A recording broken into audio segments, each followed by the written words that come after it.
អាទិត្យមុនអាណិតម៉ែឡើងខ្លោចចិត្តម៉ែគាត់ចង់ហូបត្រីចំហុយជាមួយទឹកត្រីផ្អែមមួយបន្លែសាឡាត់យើងហ្នឹងប៉ុន្តែថ្ងៃហ្នឹងទិញត្រីមកចាំត្រីអត់ល្អត្រីវាធំក្រំធំស្មៅហើយគាត់នៅអង្គុយចាំហូបតំណតែខ្ញុំធ្វើឲ្យម៉ោង8យប់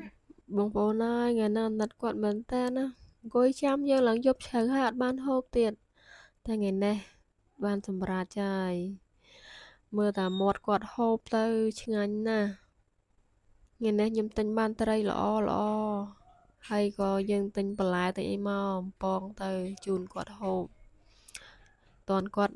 នៅហូបកើតគេថាហូបតន់កំពុងក៏នៅឈរអញ្ចឹងហូបឲ្យឆ្ងាញ់ឆ្ងាញ់ហើយនិយាយវាថាទឹកចិត្តយើងអ្នកធ្វើនេះហ่ะយើងជាអ្នកធ្វើនេះបើធ្វើឲ្យអ្នកហូបគាត់ហូបទៅឆ្ងាញ់គាត់ហូបច្រើនគាត់ថាឆ្ងាញ់គាត់អីអញ្ចឹងគាត់ថាយើងសប្បាយចិត្តយើងមានទឹកចិត្តក្នុងការធ្វើឲ្យគាត់ហូបទៀតអញ្ចឹងណានិយាយទៅយើងអ្នកធ្វើតម្រូវចិត្តអ្នកហូបឲ្យតែអ្នកហូបថាឆ្ងាញ់ហត់មិនក៏ថឹងធ្វើដែរ